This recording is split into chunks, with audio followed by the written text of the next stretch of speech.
Welcome to the Wednesday Call Live. Now let's hear it for our special guest host, Alex Abuyuan.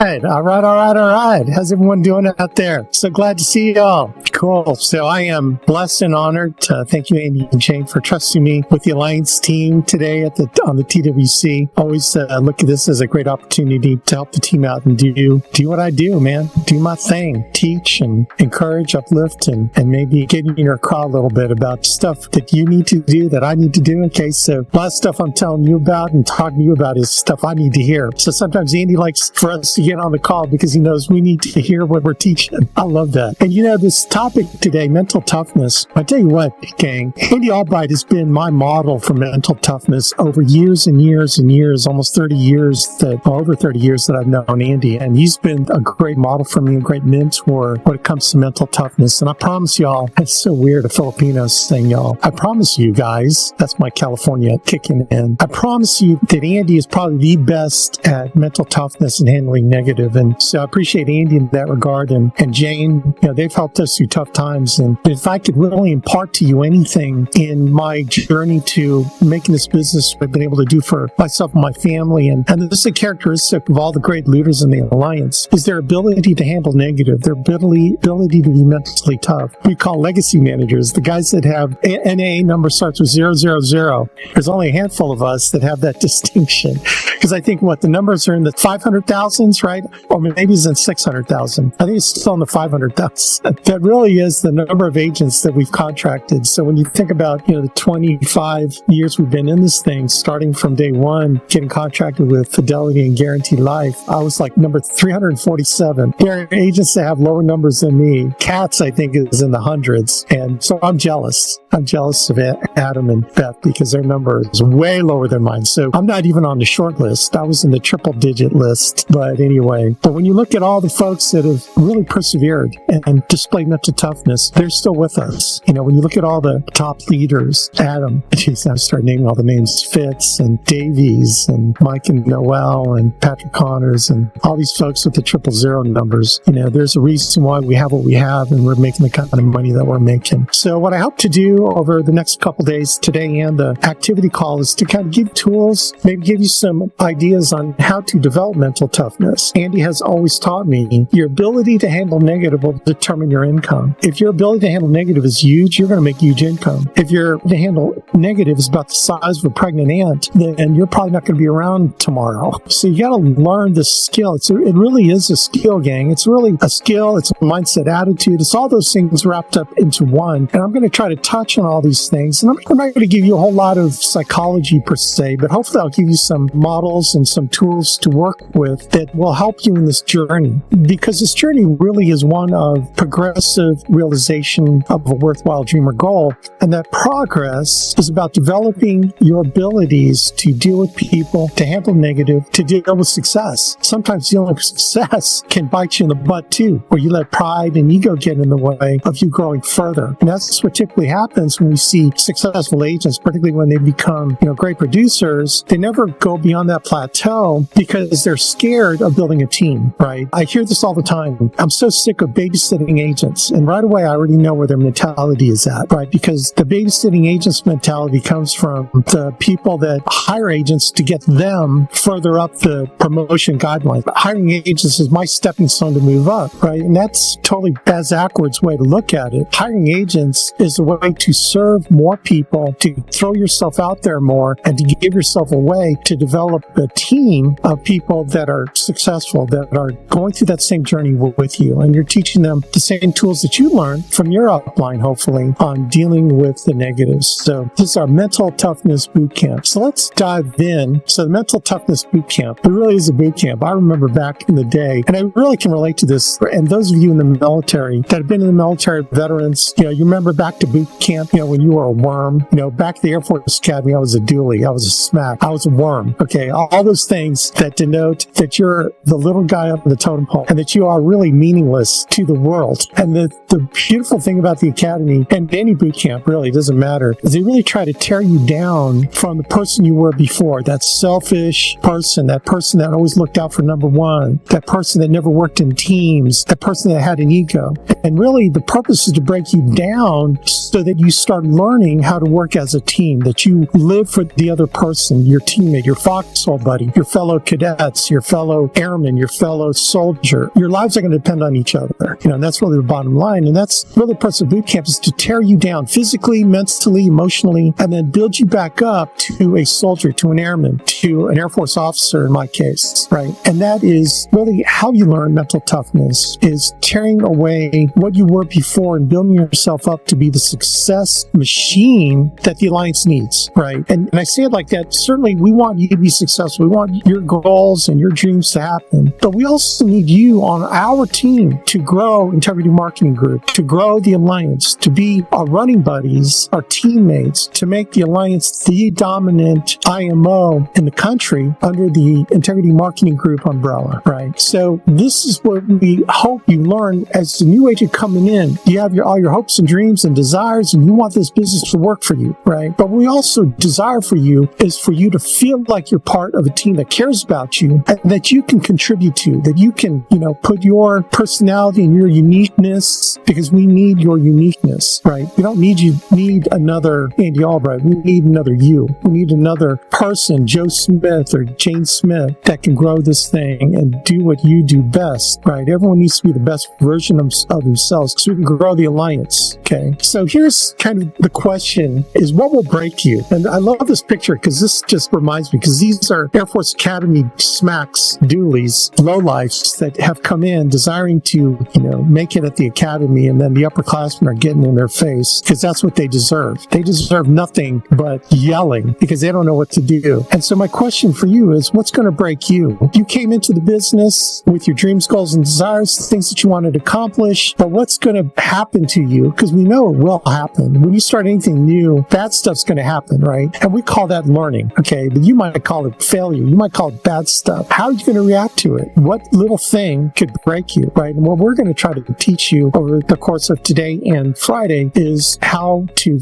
figure out what that is and how you can thwart the enemy of failure to get in the way. So one of the first things that we would recommend, that Andy's always recommended to me, in fact, so I am a very passionate person. I can have a bad temper. I can just go crazy running through the streets naked because I'm so fired up about something. And Andy knows that about me. What I love about Andy is he knows me so well. And that's the advantage of having a great relationship with your upline, a close relationship, is they know you. They know what buttons to press and what buttons not to press. And Andy's always taught me, dude, you got to control your emotions. And he teaches that to everyone, right? You can't get so fired up that you want to run through the streets naked, and you can't get so depressed that you want to jump off a bridge, right? You got to keep it in the middle. He's the perfect one at keeping it in the middle. The other thing about Andy that is really unique, and he's about the best person that I've ever seen, is that he forgets stuff. He's the best forgetter of all time. He forgets what people did to him. He forgets agents that do stupid stuff. He gives everyone a shot. He gives everyone a chance, right? And he just moves on. He doesn't care about negative stuff that happens to him, or,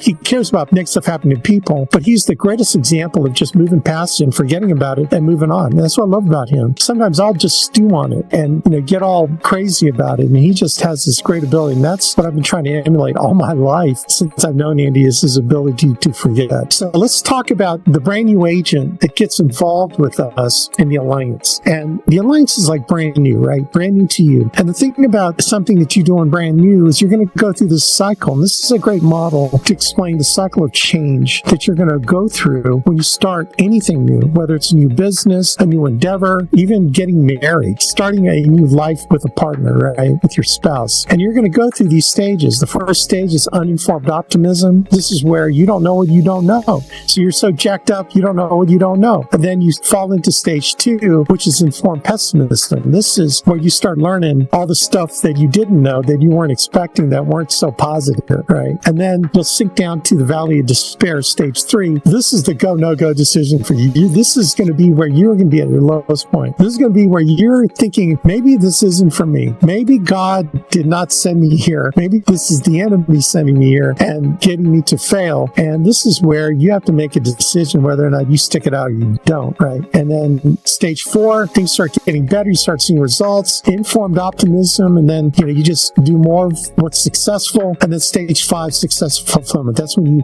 get to the top. So everyone goes to this dip, right? This dip. So let's talk about this a little bit more detail. Uninformed optimism. You're all jacked up. You're excited. You want this thing to work for you so bad that you're willing to do anything in your mind, right? I'm going to do anything to make this work. Now, I see all these successful people right in business. I see, Jeremy Adaki going across the stage, being the #1 rookie of the year in IULs. And, this guy, I could be like him, right? Or I could be like a Megan Wood, where she did over 100,000 in issue pay premium in the month of June. Oh, I could do what she does. She was just a waitress, right? A server at Applebee's. I could do what she's doing. And you're all fired up because you think, man, she's no better than me, which is an attitude you should have. But what you don't know is what she went through to get to where she is, right? The uninformed stuff that you don't know about. That's the uninformed part, right? Uninformed optimism sits above the line of positive, the land of positive emotion. That's that dotted line right there. You're either on the bottom of it, or you're at the top of it, right? So you see all the benefits of what you want to accomplish, but you don't really see the cost of what it's involved in getting there. And you think about the future with all this money coming in, but you don't realize what it's going to cost you,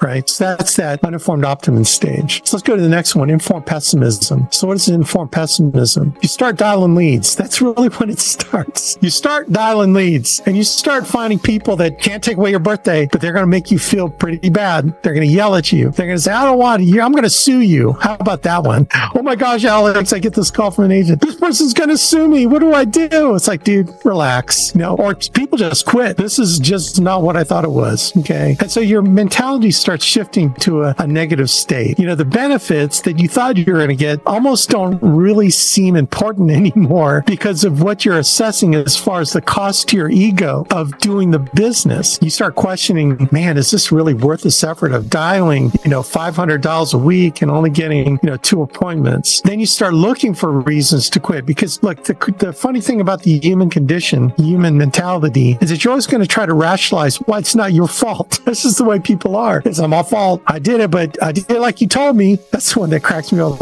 I read the script just like you told me, Alex. Just like I learned from Terry Edwards on the video or Bell Krause on the video. This I did exactly. And then what you do is you say, okay, well, let me hear it. And they do it for you. And it sounds nothing like Bell Krause or Terry Edwards. You know what I'm saying? It cracks me up. They kind of have, it's like one of those, remember American Idol when they showed a lot of really bad singers? It's kind of like that. You're thinking, don't these people know that they can't sing? But they're still out there thinking that they're like Mariah Carey and they're doing these runs that are way off key and you don't know where they're going. And you're thinking, how did they get this far in life thinking that they were a good singer? Well, that's sometimes some of y'all out there. When you read the script for the first time to your upline, even though you promise them you're doing it just like, Jake and Bell. So you start getting into this emotional roller coaster of, oh my gosh, I don't know if this is for me. This is informed pessimism. So let's go to the next stage, the valley of despair. Some people kind of go through this misery, right? And a lot of times what I find people in the valley of despair is they typically are not talking to their upline a lot. They're not getting coaching and they blame the leads suck, or I can't do this business, or God really didn't want me to do this. I know he thought this was an answer to a prayer, but maybe he really didn't want me to do this, right? I mean, it's so funny how Christians rationalize, well, maybe God told me to do this. Maybe God told me to do that. Maybe, it's like, dude, have you ever learned about discernment? Okay. This is the lowest point of the emotional cycle. And you enter into the valley of despair. And this, honestly, gang, is where most people give up. This is where they quit. But what happens is when they quit, they go back to where they were before they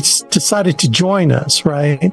But they're willing to do that and change where they're at, right? And this is where we get kind of the yo-yo effect. So it gets hard here at the Alliance and then they quit, right? They go back to their life before until another recruiting agent calls them up and they're thinking, this 3-letter IMO or 4-letter IMO is going to be my ticket because they're way different. They're way different than the Alliance. They got better leads, this guy told me, and they got better closing rates. And they're going to give me 5% more of my contract. And they seem a lot nicer than those Alliance people, right? Until they start. So they have this uninformed optimism about this other 3-4-letter IMO. They get into that one, right? And then they start dialing the phone. And all of a sudden, it's like, oh my gosh, this is just like it was with the Alliance. They start realizing that the variation in the two opportunities wasn't the IMO, it was themselves, right? But their minds can't handle it. They start going into the informed pessimism optimism, and then they're at stage 3 again. Ever know people that are calling you every 6 months about a new multi-level opportunity? These are exactly the cycle these people go into. They get all jacked up about this, multi-level. They go buy the vitamins and they go crazy about the vitamins. They're selling all their family and friends, right? All of a sudden they made, $5 on their first bonus check, and then they make $3 the next month, and people are quitting, and the vitamins aren't working like they said they would. And so they quit that until they find the next MLM. These are MLM hoppers, right? You're going to have to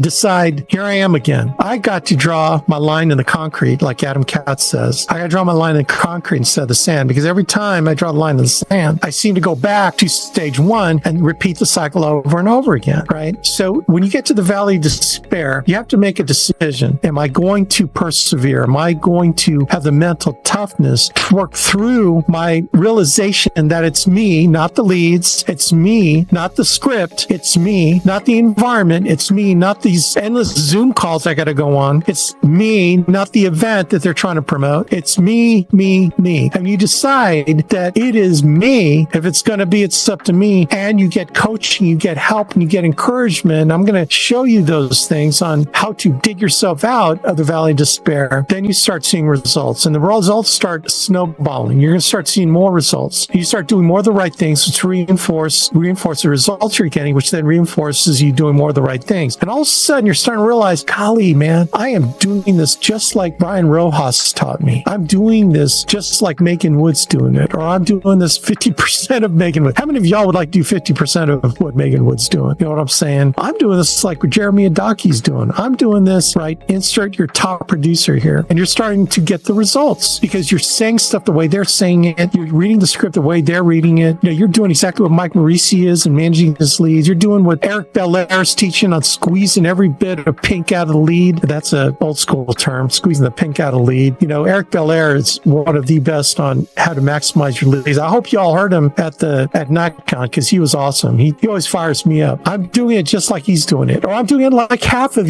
what he's doing, but I can get to 3/4 of what he's doing, right? So you start moving up to informed optimism. And the beauty about informed optimism is you know what you know now. Now it's doing more of what you know. And this is where faith kicks in, is like, and this is kind of to me, where the pivot point is. The pivot point of going from informed optimism to step 5, successful fulfillment. It comes down to lead investment. You're successful at $500 a week, right? You're kicking butt. You're making 10, 15,000 a month, but you want to make 250, 300. And all you really got to do, gang, is double your lead investment. Go from 500 to 1,000 a week. But then the pucker factor goes in. That's the crazy part of informed optimism, is now you know what the algebra equation is, right? What I love about algebra in this business is what you do on the left side, the results are on the right side. So if you double the left side, you're going to double the right side, right, in results. If you put the same commensurate amount of work in, sometimes it's even not as much work, but you'll double your income because your lead investment. And that's the deal, is having enough faith that the past does equal the future, that you can double your lead investment, and you know that you're going to more than double your production. You just got to do it. And this is that Indiana Jones moment, right? In Indiana Jones, where he's got to cross the invisible bridge to get to the Holy Grail. And you see him kind of look, you can't see the bridge because it blends into the background of the cliff. And what I love about that scene is he puts his hand on his heart, he puts his foot out, and he just steps. And as soon as he steps, the bridge appears, and then you see the camera kind of swing to the side view, and the land bridge is there. He just couldn't see it, right? And that's where you go from informed optimism to success and fulfillment, right? So that's what happens in the valley of despair, to go from informed optimism and then success and fulfillment. Now, let's say you're a top producer and you're kicking butt. You can repeat the cycle again. And most of you, all you guys and gals that are top producers, or even medium producers or average producers, is that you will go through the cycle again if you're not already recruiting and building a team. A lot of times the top producers, what they're going to do is they'll go through the mentality, which is kind of interesting to me. The mentality of, they get fired up and jacked up about recruiting. They come out of NatCon, is like, I get it now, Andy. It's just like if I owned this house outright and I was getting $1,000 a month in rent, free and clear of a mortgage, what's that worth to me? Well, that house is worth $200,000, so that $1,000 a month is worth $200,000 as an asset, right? I get it now. I want to recruit. So you're going to order 10 ZipRecruiter ads from President's Club, right? You call Clay, hey Clay, what do I need to do? He goes, this is all you need to do. This is what our top people are doing. They're doing ZipRecruiter ads. You're doing monster resumes, right? They're doing the preset appointments. Like I got a guy, Bruce, he gets like 10 contracts a month, 8 to 10 on $500 a month. on all the Alliance resources, and like it's amazing. So you're going to start doing that. Then you go back to stage one, because now you go into uninformed optimism of building a team, and you think it's going to be easy. I love it when brand new recruiters, they go, okay, Alex, all I really want, I'm just going to hire the good people. I'm going to just interview them, and if they're trash, I'm not going to hire them. I'm just going to hire the good people. I just crack up when people say that,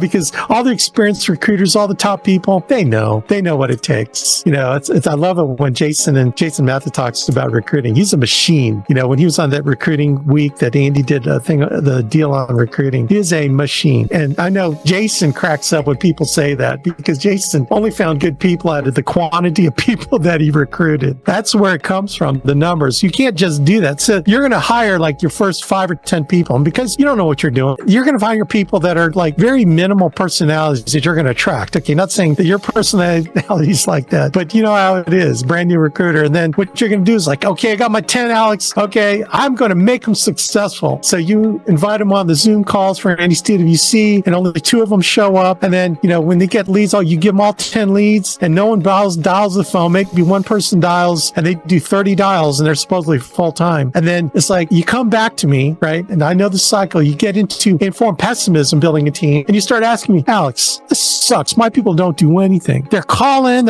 about product, they're calling about this, but they don't make dials. Man, I hate building a team. And then you quit. You call Clay, it's like, cancel my ads. I'm just gonna produce. See, the problem is when you're in the informed pessimism state, actually when you're in the uninformed optimism, is because you hired 10 people, you stop producing. You stop producing thinking that you're going to make all these overrides on all this 10 top agents, right? They look good, smell good, but they don't do anything, and you're all jacked up. So you stop producing, you're not making any money thinking that the override's coming, right? We call that in our business psychic income. You're thinking you're making income just on hiring people, but they're not producing. They're not doing anything. And then you come back to me like tail between the legs, say, I'm not going to recruit anymore. Like, why not? And well, I hate babysitting agents. I hate answering questions. They're not down the phone. I get them leads. They don't do anything. Right. And then you quit because you're at the valley of despair. You just don't want to do it anymore. Right. And that's what happens. That's why a lot of top producers quit recruiting. So let me ask you a question. Has Andy Albright ever quit recruiting? Have I ever quit recruiting? Has Jason Mathis ever stopped recruiting? Has Andy Riddle ever stopped recruiting? One of our top partners? I mean, never, ever. Not in the vocabulary. And there's a reason for that. It's just like producing. Like if you stop running leads, you're probably not going to make much money. But when you continually order leads every week, brand new leads every week, you're probably going to start making money. Just like recruiting. You got to recruit every week. So that you will go through that again. I promise you do anything new in the business, you're going to do it again. Just like hiring people. So Alex, I've learned that from the NatCon that I should hire staff. Awesome. Let's hire staff. Then you go out and you start hiring, your friend's wife's mother, right? And she sucks as an admin person. And you come up to me, Alex, I've hired my friend's wife's mother and she sucks. Well, fire her. That'll put me kind of in a pickle because she's my friend's wife's mother. Dude, never hire someone that you aren't willing to fire in a New York minute, right? You don't be hiring family and friends if you can't fire your family and friends. And so you go through this whole cycle again, realizing you got to go through a lot of staff people to find a good one. I don't care how good you are. They are better than you at answering your stupid interview questions because they convince you to hire them and then they suck. And then you should actually try to hire them as salespeople because they freaking sold you to hire them. They probably could sell some insurance out there. And we actually know some really good admin people that turn into really great agents, right? But anyway, so the cycle can repeat all kinds of ways when you do something new. And this is something that you need to be familiar with because how do you get mentally tough if you don't know what you're going to deal with? So we are telling you up front what you're going to deal with. Is that okay? You're going to go through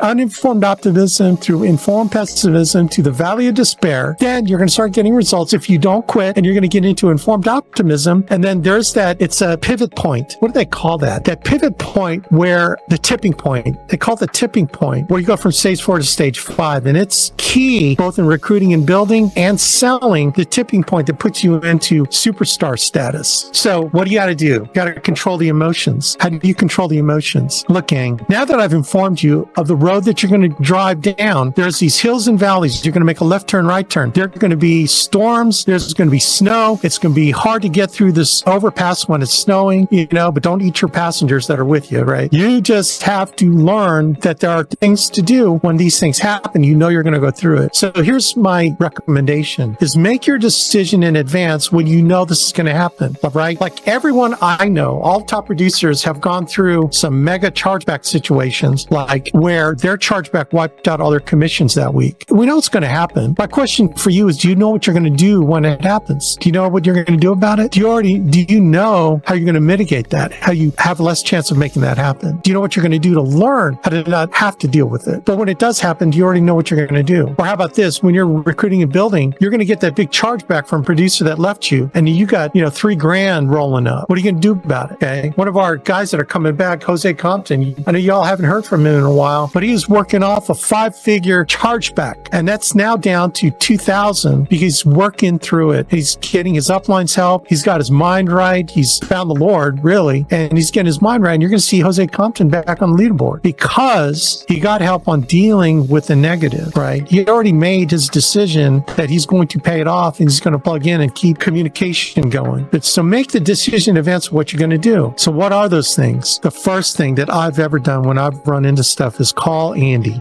Albright. Now, Andy Albright's probably not all y'all's direct growing upline. Okay, so call your direct growing upline. But Andy will take a call from you. That's one thing amazing about him, is he'll take a call from you, but you got to be ready for what he's going to tell you. You know what I'm saying? You call your upline, you tell him or her, how do I deal with this? Now, here's the thing. This is one thing that Andy's taught me. When you're trying to communicate a negative situation in your life, don't start repeating all the gory details. Your upline doesn't want to hear, all the gory details. Well, my friend's wife's mother worked for me, and she screwed up this case so bad, and now the client doesn't want it. I'm going to get a $2,000 charge back, and you're going to go into blah, blah, blah, blah, blah. Andy's going to say, hey, hold on, Bo. Stop. He's say, you know what? You really don't need to go into all that, because not only do I have to hear it, but then you have to hear it again. And I don't want you to have to hear it again, right? That's the beauty about Andy Albright. He's going to tell you not to repeat the horror story. The question is, Alex, I got this charge back. How do I work? How do I deal with it? Tell me what I need to do. What do other agents do? And then we'll recommend what other agents have done, have successfully dealt with that situation. Always call your growing upline, and never call your growing upline when the situation is to the point where the carrier wants to fire you because your placement persistency sucks, right? Because by the time the carrier, that's the worst time for your upline to find out is you're going to get a call, and it's from Robbie Kraft. And Robbie's going, hey, dude, how's your day going? Rocking. He goes, I love how Robbie does this. You can learn a lot from his people skills. He'll go, hey, I know you're probably not going to like to hear this. Okay, so I love it. You're probably not going to like to hear this. I go, okay, Robbie. So I know it's not going to be good. He goes, your agent so-and-so. You know that person? I go, yeah, absolutely I do. Well, F&G Life wants to fire him. Oh, really? Yeah, they want to fire him like yesterday. You don't want that call. Clearly, if I didn't know about it, you weren't talking to me, right? Sometimes it's a surprise. I mean, I try to track all my agents, but when it's a surprise, it's a bad thing. And it's your responsibility to let us know how you're doing, right? So call your upline. Let us know in advance before it becomes a major problem. Like, you get your first charge back, I expect you to call your growing upline saying, hey, Alex, man, I got a charge back, dude. What do I do? And I'll tell you, okay, let's talk about it. And then typically what I'll go into is, I don't know that your bond report was really good. I think you maybe talked them into it. I don't think you tied down that sale really good on the post sale. I don't know that you got your pain finding down really well. Like, you don't know the name of their kids? Oh, dude, come on, man. Seriously? I taught you that, right? Well, let's go over that again. See, it's better to counsel you on the first chargeback than the 50th chargeback, because by the time you get to the 50th chargeback, I don't know if I can help you before the carrier fires you, right? So placement persisting is a hard thing. So call your upline when anything bad happens. It doesn't matter what it is. Maybe your upline can't help you with this. Like, Alex, my wife threw me out of the house. Now, we're not marriage counselors, okay? And don't be asking us for money. That's not the kind of problem that we like to deal with. Andy always told me, man, dude, it's funny how people are. They think you only have one upline. It's kind of like you only have one father and mother. I mean,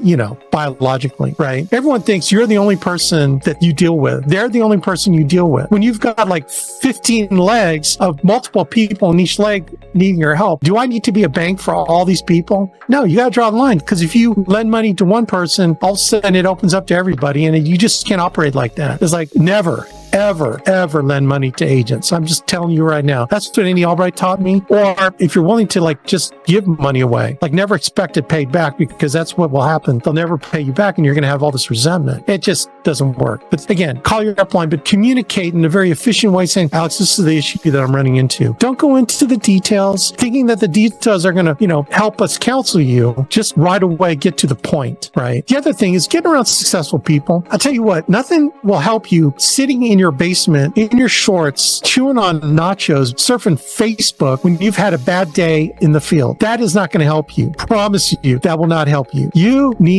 I need to get around successful agents, because getting around people that are already successful, you will get that same attitude and mindset. You will get that feeling of success. It's something that you catch. They can't teach it to you, but it's something you can catch, right? It's the positive virus that you want, is that mentality, the success mentality, and just getting around that attitude. So are you plugging into hotspots? Are you coming to events? Are you plugging into all the Zoom calls? This is how you get around successful people. This will help you control your emotions better, because you're not thinking by yourself in your basement, thinking about all the negative stuff. You're getting around the successful people, and they're talking about all the positive stuff. You need to immerse yourself around those people. Here's another thing too: books, audio, and events. Are you reading right now? I find that people that have the best attitudes, that can control their emotions, are book readers. They read books. Here's one thing that Andy's taught me. He goes, dude, an illiterate person, someone who doesn't read books is just like someone who's illiterate who can't read books. I go, whoa, say it again. He goes, a person who doesn't read books is just like the person who can't read a book. I mean, think about the educational advantage of being able to read, right? So are you using that educational advantage to get your mind right? And we've got all the great books in Andy's book, 8 Steps to Success. Are you listening to audio? Are you putting the good stuff in your head? Are you attending events, the 4 events we have every year? These are ways to keep yourself in the middle, keep yourself from going down and quitting at the valley of despair. It's funny when people decide not to go to an event like NatCon, or we've got Stage of Success coming up. They'll say, well, I'm just going to make you money, Alex.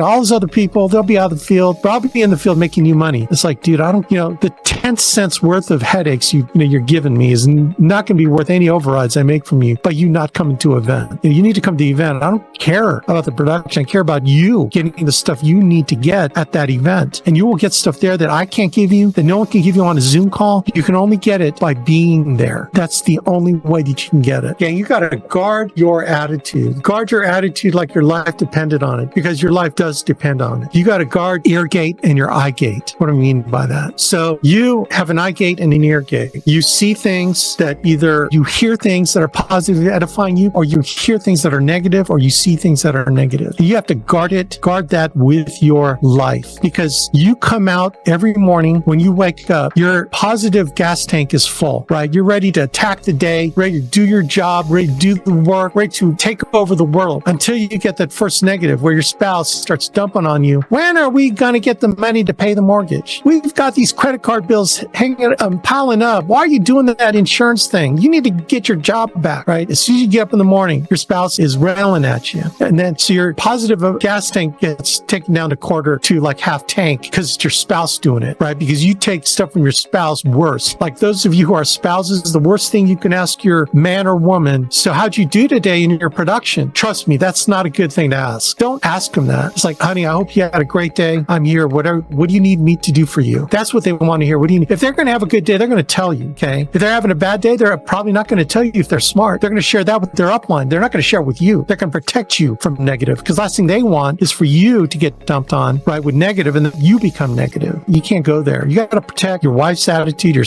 your husband's attitude if they're not doing the business. You got to protect your own attitude. You got positive gas, and now it's half full. Then you go and you listen to Fox News, and you hear all kinds of bad stuff that's happening out there. You listen to news, and you hear, or you just listen to radio, and you're hearing about all the bad stuff, people dying and whatever, right? Then your gas tank's down to quarter tank because you got dumped on. And then you go in to your first appointment and it's a no-show. And then you go to your second appointment, it's a no-show. You go to your third appointment, they show up, but you don't close it. Now where's your positive emotion gas tank? It's almost empty, right? You got to guard your eye gate and ear gate. So how do you do that? I would just get out of the house and not listen to my spouse. Like, I love her, but it's my job to provide for my family. So I'm going to do it. And if her dumping on me takes away from my gas tank, I'm going to get out of the house. I'm going to go to McDonald's and have coffee, and I'm going to game plan my day, or I'm getting on the phone in my car. I'm getting away from that, right? I'm going to get away from listening to the radio and watching news on TV. I'm going to listen to positive stuff, positive audio. I'm going to get around positive people. I'm not going to, even though my positive gas tank is full when I get to my first no-show and my second no-show, my third no-close, I still got positive gas tank tank to go to my 4th appointment and 5th appointment. And then it's a close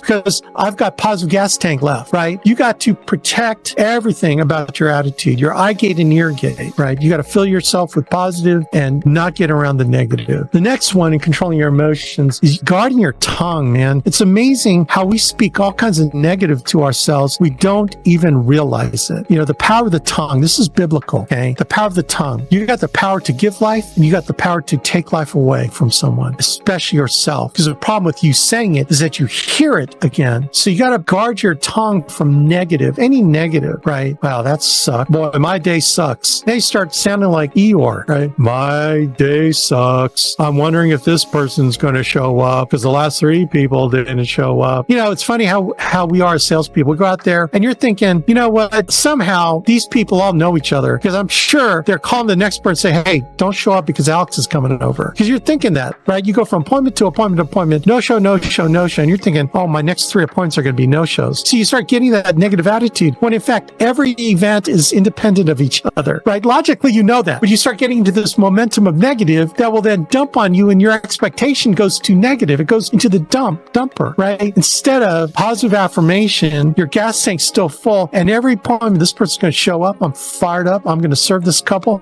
They need my help. They need life insurance to protect their families. They are going to buy from me because I'm going to serve them with the best possible products. They're going to love me. I'm going to love them. This is going to be the best appointment that I've ever run in my life. I am going to kick butt. They're going to be home and you slam the door. You wave at the house because you know they're looking out the window and your expectation is positive. And when you knock on the door, no one shows up or you hear them saying, shh, it's that insurance guy, right? You go through that. You're not going to think any big deal because it's just another number. You know, it cracks me up when agents say, Alex, it's just a numbers game. It's just a numbers game. Yeah, until the emotions kick in, right? You think that you're going to go with this logical, mathematical numbers game thing until the numbers, you flip the coin and it's tails, tails, tails, tails. And you're thinking, well, the rest of them are going to be tails. When in fact, you flip that coin 100 times, about half will be tails and half will be heads. You know, logically, that's going to be the case, right? But we start wrapping our emotions in the first 5 tails that we get thinking that we're not going to get ahead. Well, ahead is going to happen. You know it's going to happen. You just have to believe it's going to happen, right? And you can't dump on yourself with that negative expectation. I promise you, a guy like Mike Marisi, that dude is a machine. He'll go out there. He doesn't care if they show up or not. He doesn't care what they say. He's going to take care of them, right? He's going to take care of them. I love this attitude. Some of these people, man, how do I know? Because I know these people. You got to get around these people. They have some of the best. I mean, I get charged getting around these folks, man, because it just jacks me up all the time because it edifies me that I'm going to find another Mike Marisi, right?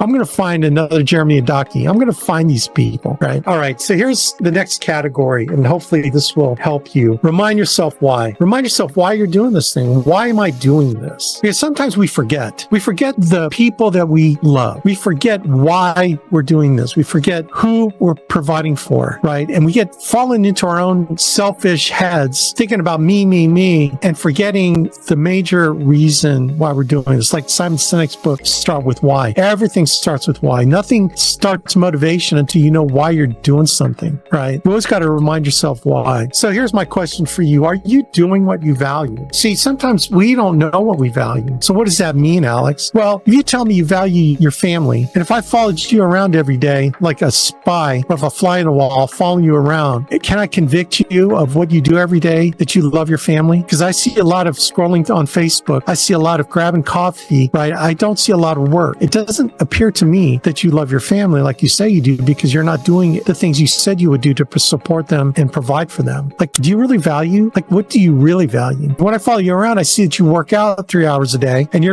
really value your biceps, right? You really value that 6-pack. You really value how you look. I love it. You know, when an agent, they're so enamored because they're taking pictures of themselves when they're working out. They take pictures of themselves when their muscles are pumped up to the max with all their veins popping out in the gym. You ever see that on Facebook? And that's when they take pictures. Like, dude, take a picture when you're sitting on your couch and you just woke up, or you're just, after you've eaten your Cheetos, if you're so proud about what you're doing. But what do you value? What type of motivation moves you? Actually, I'll get to what I'm going to help you with the what you value part. I'll get to it the next slide. But what type of motivation moves you? So what do I mean by that? Well, there's a really great author. You've heard of him, Tony Robbins. Okay. In Tony Robbins' books, he talks about this is the type of motivation. Okay, there's moving away from motivation, going towards. What is moving away from motivation? What do you hate so much that you're willing to do anything to get away from that situation? That's the moving away motivation, right? Now, the going to motivation is, what do I want so bad that I'm willing to do anything to get it, right? Now, we all operate with both types of motivation. What I found in my experience is the moving away motivation is the one that will get you off your butt quicker than the going towards motivation. Because the going towards motivation is an unrealized life that you want to have that's not here yet, right? But the pain of the things that's causing you pain in your life you want to get away from, that's what you're experiencing now. So what motivates you? The thing that motivated me when I got in this business is I couldn't stand being at my job. I couldn't stand being away from my family. I couldn't stand only making six figures when I know I could make more. I couldn't take it anymore. I had to find something that would give me the independence that I wanted. Independence on my schedule, independence from a stupid boss, because I'd been laid off before, right? And so it was like, what can I do to get out of this? And I was on my knees praying, Lord, help me. And then 2 weeks later, Andy Albright called me. And it was truly, truly God sent. God sent Andy in my life, and the rest is history. And I was wanting to get out of my job so bad. And that's what motivated me. I focused on that more than having an independent life, more than having freedom, more than the money, more than it was like, I got to get out of what I was doing. What is that for you? See, because if that is something for you that you is a burn, then I would put everything around my office that would remind me of that which I hated. Like a picture of a boss. I'd slap that picture all over the place. I'd put them on a dartboard. And I'd start throwing darts at them. Just kind of like the visual reminders, right? Visual reminders of that which you hate. Okay, you've heard of dream boards, right? Dream boards are all right. I'm not against dream boards. Putting pictures of Thailand up, imagining yourself on an elephant, whatever. That might motivate you. Certainly, after you got a certain level, that will motivate you. But what do you hate? Do you hate being broke? Do you hate having negative in your bank account? What do you hate, right? Are you putting that around you? One thing that motivated me was my children. I would do anything for my kids, right? You would too, right? You would do anything for your children. And one of the things that motivated me when I was dialing the phone, when I first got into business, I'd be dialing the phone and I'd always find ways to procrastinate dialing the phone. You know how it is. It's like, okay, I've set my clock to dial at 5 p.m. and then I'm going to dial. So I'm walking around. I know 5 p.m.'s coming up. I got my leads ready to go. All I got to do is sit down when 5 o'clock hits. Even though I had time before, I'm just going to dial at 5 o'clock. And then I see that the hand ticking towards 5. It's 4:58. It's 4:59. And then it's 5 o'clock. And it's like, this is early in the business, mind you. It's like, oh, okay. You know what? People are probably they're probably going to be eating dinner at 5. So why don't I dial at 6 o'clock? I'm just going to organize my leads and put them by zip code. And, then I'll be ready to dial at 6 o'clock. And so I'm putting around doing non-income producing stuff and going around doing junk. And then all of a sudden I see the minute hand going 5:57, 5:58, 5:59, 6 o'clock. And then, I didn't really practice my scripts really well. You know what I'm going to do? I'm going to take tonight, I'm going to practice my scripts and practice objections. And then I'll start tomorrow fresh at 5 p.m. You know how you avoid stuff, you procrastinate. I was a big procrastinator. One of the things that I did though that really helped me as far as visual reminders is I have this really cute picture of my kids. They're young. At the time I had 3 when they got in. And I had a picture of them in their pajamas. What I would do as a visual reminder is I would put that by my phone. So every time I start feeling like a chicken, S-H-I-T, is that I'd look at my children and I'd look at them as if they're looking at me. And do I want to show my kids that I'm a wimp-ass agent, like that I didn't care enough about them to get on the stupid phone and start dialing the phone? These people who didn't know me, like my opinion of what people thought of me was overcoming my love for my family. And I had to realize that was happening in my head. So what I did is I put a picture of my kids by my phone. And did I want Zoe, Athen, and Maddie to think their dad was a wimp? And I would just really get my mind wrapped around, I want to show an example to my kids. And I get on the dadgum phone, I start dialing. And so that phone became an emotional anchor for me. Every time I looked at it, immediately I would get that feeling of I got to provide for my family. So do you have visual reminders to help you, whatever that is for you? It could be anything. So as far as values, and I'll probably go into this more on Friday, this is a great book. I'd recommend to anybody this book called Off Balance by Matthew Kelly. And he has a great exercise on how to determine what you value in your life. And he does this thing where you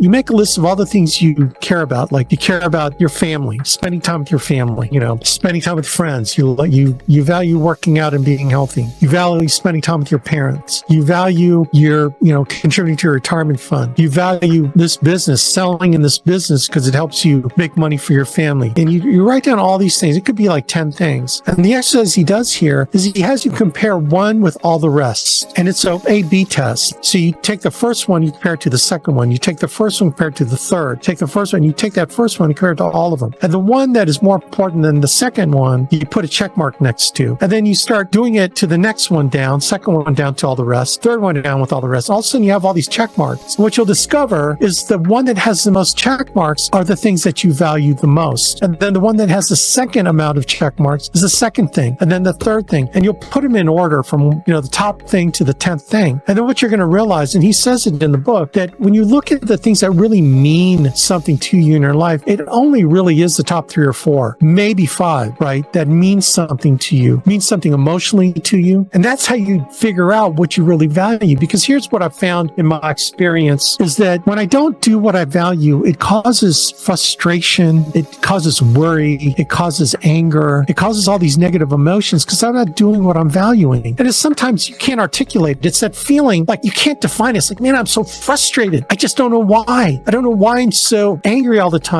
And what you're really articulating is that there's an incongruency between what you value and what you're doing. You say you value your family, but you're not doing anything that shows me that you're valuing your family. Like, are you having dinner with your family, right? Are you helping your kids with homework? Okay. You tell me you value the business, but after you get off from work, I really don't see you downloading the phone. Do you really value providing for your family with this business? So Friday, I'll probably get into how to do this and how to incorporate that into a schedule, because I'll get into heavy Friday will be habits, forming habits to help with this managing emotions. But you got to get this book, man. I'd recommend y'all get this book. And I know how many of you have, followed a book recommendation and then you let that book come, the next day from Amazon, and then you put it on the shelf of all the other books you don't read. Okay. You got to at least read the first 3 chapters because he goes into this thing. The other thing he says in here that is really significant, 2 things. The next thing he talks about is that the veil of balance, it's a myth. Work-life balance is a myth. It's a veil. It's a concept that keeps you from moving forward in your life. You get compartmentalized into this work balance thing where when you're working, you feel like you should be doing life with your family. When you're doing life with your family, you feel like you should be working. And so Friday, I'm going to go into how you can get rid of that. But it's a veil, gang. It doesn't exist. You think that everything you do can conveniently fit into work or life. But what this book will teach you to do is that everything you do supports all the things you care and love, all the things you value, that everything you do revolves around the things you value. So working this business supports your love for your family, right? And your love for your family supports your love for God. If your relationship with God is important to you, it all works. So there is automatic balance, and I'll go into that Friday.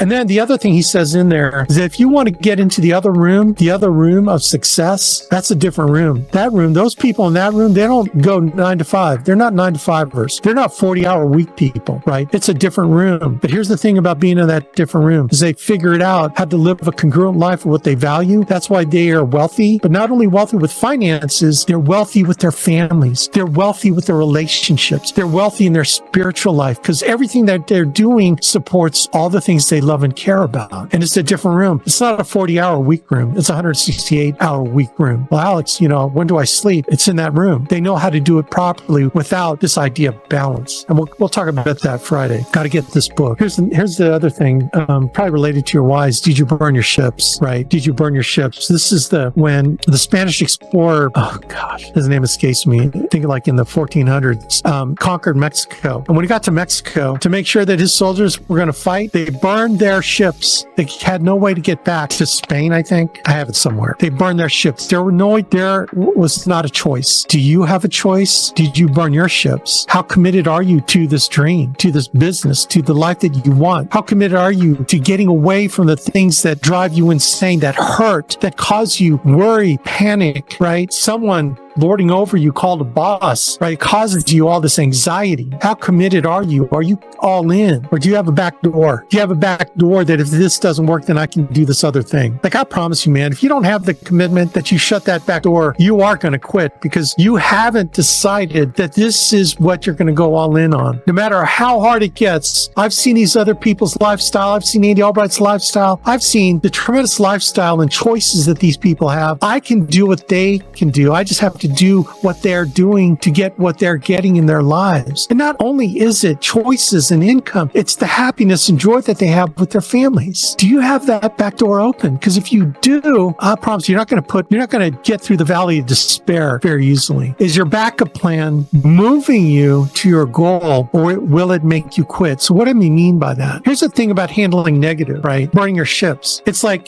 it's not Ponce de Leon. It's someone else. It's on the tip of my tongue. It's on the tip of my tongue. Someone's going to probably text me and say, dummy, it's this Spanish explorer. Okay, now let's stop with they stole that land from the Aztecs. They conquered. It's like, I'm not going to get into that. Okay, I'm just telling you the concept. Okay, so let's not get political. Okay, what I mean by that, the backup plan, you burn the ships. What's the backup plan? So if you get defeated in this particular area because you don't have the higher ground, what are you going to do to get around to move to defeat the enemy? That's what I'm talking about. The objective is still the same. What are you going to do to change your plan? Your backup plan is getting to the same goal. It's just doing it a different way. Maybe you're not making enough dials, so your backup plan is to make more dials, right? Maybe you're not getting enough coaching, so your backup plan is to get more coaching. Maybe you're not getting enough production, so maybe your backup plan is to invest in more leads. Do you see how those backup plans are positive backup plans to move you forward? Or maybe your goal from getting free from your job needs to move out a month. It's okay to adjust goals. That's what your upline is there for, to guide you and help you to game plan how to move around the obstacles that you're getting, right? Did you burn your ships? When I went to the Air Force Academy, I was number 2. I hate saying that. I was number 2 in my high school. This girl named Kim O Young. It was Kim O Young. There's another Kim Young. Kim O Young. I'll never forget her. She beat me by 1 grade, and I would have got valedictorian in my high school class. I only got salutatorian, which pissed me off like terribly, even to this day. The more I talk about it, the more pissed off I get, right? But I got homecoming king. That's something she couldn't get because she was this ugly ass Chinese girl that, I'm sorry, no offense to ugly ass Chinese girls. It's very deep seated. I have to probably go through therapy on that. Anyway, I was number 2 in my school. So I could have gone into any UC school, but I didn't apply to any other schools because my parents didn't have the money. They didn't have the money to go. So my dad gave me this idea early in my life. Hey, any of the service academies will pay for your school, and they'll pay you. I go, that sounds cool. What do I got to do? You got to get good grades, right? So I got good grades. I was in sports. I played basketball. I did a bunch of sports. I did theater. I did choir. I did all the things that you could do, which is probably the key why I got homecoming king, because I did everything. I knew everybody in my school. And so I made it. I made it to the Air Force Academy. And little did I realize that there are 16,000 people that are eligible to get an appointment after you go through the congressman and all the appointments. So I was competing out of 16,000 people. The Air Force Academy was the only place that I applied. Is that crazy? I didn't apply to anywhere else because in my mind, if I didn't get to the Air Force Academy, I'd go to Ohlone Junior College for 2 years because my parents didn't have the money. And they didn't know that you can get loans back then, right? They just didn't have the money. And then I transferred to a UC school, University of California school like Berkeley or whatever, But that was my alternative, which is not much of an alternative. And I made it. And I was really somewhat naive. Like I should have probably applied to the other service academies, but I was going to the Air Force Academy. I was convinced, right? I didn't really know the odds either. That's the beauty of it, is I didn't know that those were, what is it, a 0.6% acceptance rate? Lowest of any school I know. And I happened to make it in by the grace of God, So anyway, did I ever think about quitting the academy? I absolutely never thought about quitting the academy. Why? Because my alternative was Ohlone Junior College. That was my alternative. I could either graduate from a prestigious service academy and become commissioned as a second lieutenant in the United States Air Force, serving my country the way my dad served in the U.S. Navy, or I'm going to Ohlone Junior College. I mean, come on. What choice was that? I did not have a choice. My ships were burned, partly because I was dumb, but dumb in a good way, right? I never thought about quitting. I don't care what they did to me. And they did a lot of shit. They did a lot of stuff to me, man. My first entrance in the academy, or after boot camp, we got into our squadrons. My first day in my squadron was, we call them SIs, Special Instruction. A sophomore cadet and his roommate pulled me and my buddy into their rooms. This is like 7 p.m. at night after dinner. And they did what they call special instructions. In other words, they hazed us. For 2 hours, they hazed us. We were at a brace, shoulders backing down. They put 3x5 card under our chins, and we were sweating. They were screaming at us. They were making us do push-ups. It was hazing, pure and simple hazing. That was like first day, welcome to the squadron, you smack. But I never thought about quitting. To this day, if there's anybody that I have an uncharitable attitude towards that I still seek forgiveness for, it's that cadet. I can say his name right now, and I can see him right now. But I didn't let that make me quit. Because I burned the ships. Have you burned your ships? Now, why would a slick little hustler like you want to sign up for this kind of abuse anyway? I want to fly jets, sir. My grandmama wants to fly jets. I wanted since I was a kid. We're not talking about flying here, we're talking about character. I've changed. I've changed since I've been here. Hell, you have. I've changed, sir. You just polished up your act a little bit. You just shined it up. Now tell me what I want to hear.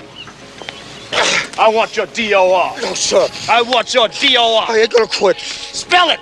DOR. I ain't gonna quit. Yeah, then you can be free and you and your daddy can get drunk and go hole chasing together, huh? No, sir. DOR. I ain't gonna quit. All right, then you can forget it. You're out. Don't you do it. Don't you. I got nowhere else to go.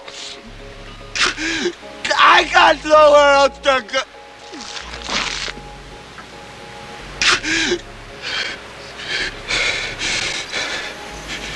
I got nothing else. So how do you handle the negative in your life? How do you do it? The best way, one of the best ways, one of the best techniques I've ever done it is I've reframed failures. So I had all days of no-shows. So instead of that, dwelling on the no-shows, I started dwelling on what can I do? What can I learn from these no-shows? I need to talk to my upline, and my upline told me, you need to work on your tie downs. Okay. What can I learn from this? Anything negative happens to you. What can I learn from this? Because I promise you, when you can turn and reframe failure into what can I learn from this, then anything that happens to you, you truly fail forward. We have that saying in our business, fail forward, which means reframe failures into the journey to success, which is learning from every failure, learning from every negative thing that happened. I remember so I got this lawsuit in the mail, right? I was being taken to court for denying employment to a felon out of the state of New York. And you know why? And this is something that y'all can learn from my mistake, is I put felons need not apply. Now, you and I know that felons potentially can get their license and can potentially work for us. But I just said, I don't want to deal with that. So I'm going to put in my ad, no felons. Well, little did I know that there are professional sewers that go in, and they really come from the sewer, that they look for those opportunities. And this guy was a felon. He looks for opportunities where they see any employment ad that discriminates against felons. Well, I was stupid enough to do that. And it's like, I've never been sued before. And I'm going, oh my God. And they were looking for a judgment of like $50,000, some crazy amount. And I was like sweating and panicking and whatever. So, the first person I called was Andy Albright. He goes, dude, you can't put that in there. I go, I know. What do I do now? He goes, I'm going to hook you up, Bob King, my lawyer. And he goes, he'll help you out. And you know what? Bob King did help me out. He hooked me up with a company out there, a law firm out there. They took care of it. It only cost me $5,000 in lawyer fees. We settled for $500. It wasn't nearly, 50,000 or whatever. And it was like, man, I was so glad to get off scot-free. But here's the thing. What can I learn from that? I learned that you don't put any discriminating language in an ad. That was a positive thing. It was a $5,500 lesson, but now you get to learn from my lesson, right? Everyone on this call never put discriminatory language in your ad. Especially in the state of New York. Anyway, what can I learn from this? Here's another thing Andy taught me is like, I come to him and say, dude, this sucks, man. I got all this stuff happening to me and this just really sucks. And I don't know what I'm going to do. And what I love about Andy, he goes, okay, dude. All right, I know it seems overwhelming, right? You're trying to eat the whole elephant. Let's just break it down, dude. So tell me the first thing on your mind that's bothering you. And so I'd explain something. Well, this agent, blah, blah, blah. Well, I've had that happen to me before and this is how I handled it. Oh, that's a great idea. Then you go, what's the next thing? Well, I had this other thing happen to me and Ginny did this and I guess, well, when Jane did that to me, you know what I did? And then now she loves me. Okay. So this is what you do there. Oh, what a great idea, dude. And then the third thing, I come with the third thing. And by the time he was done counseling on the third thing, it was like, I feel so good. Like the other 10 things didn't matter because really it was the first 3 things that was really causing consternation. And it was all 13 things all wrapped up into one, thinking that it's this whole situation when what he did to help me was break each thing down to its component parts and then dealing with each thing separately. I tell you what, gang, that is such a great way to learn to handle negative. You can ever get in a situation, let your upline help you do that, but if you couldn't move all 20, would that cause you a situation with your spouse? Oh, I didn't think about that. Oh, okay. There's better ways to make those decisions. What do you mean? Maybe you probably should ask me first if I should have made that decision. And never decide to quit when things are going bad. It's like, if you ever decide to quit, wait till things are rocking, right? We always say, never never make a decision based on emotion. I don't care what decision it is. Check with your upline, have them talk you through it to take the emotion out. And then is it a decision, one way or the other, that helps you get closer to your goal or get you further away from your goal? See, because every decision you make, it's either getting me closer to what I want or getting further away from what I want, right? And typically it's not knowing what you want, but thinking that maybe the sidetrack will get you what you want, when in fact it's just going to sidetrack you. So you're never going to be able to diagnose that yourself. It's kind of like trying to diagnose a bad golf swing. You can never do that. Stop thinking and do. The problem with thinking too much is that you start letting the negative thoughts overwhelm the positive things you need to do. So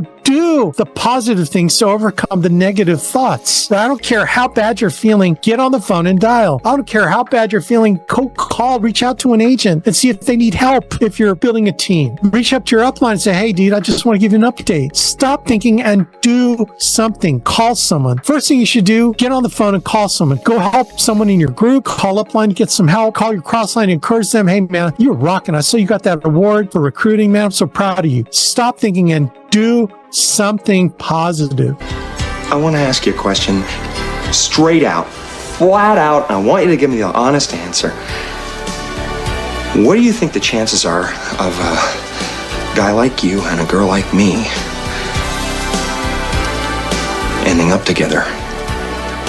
Oh, man, I love that. That cracks me up so bad. So you tell me I still have a chance. Talk about the ultimate in reframing. Anyway, gang, it's 1:53. I hope some of these tips helped you. These are things that, this is not stuff I Googled, okay? So like I know, you could Google, how do I overcome negative? And you're going to get like the top 10 things from Google AI. It's like, no, you're going to get some stuff, right? But this is stuff that I've learned from Andy Albright. Okay, so this is kind of Andy Albright stuff that I've learned. And man, why not share with you the stuff that's helped me get to where I'm at? And I'm not where I need to be. I need to continue to move forward. So I need to continue to learn how to handle bigger negatives, right? Bigger negative issues and situations. So gang, man, it was a pleasure. I hope this helped you. We're going to dig into some deeper stuff Friday. I hope that will really make a difference in your life and make a difference in your business. And, anything I could do to help you, absolutely reach out, and God bless. I hope, this helps. So Alliance Nation, appreciate being on this call. God bless everybody. See you later. Take care.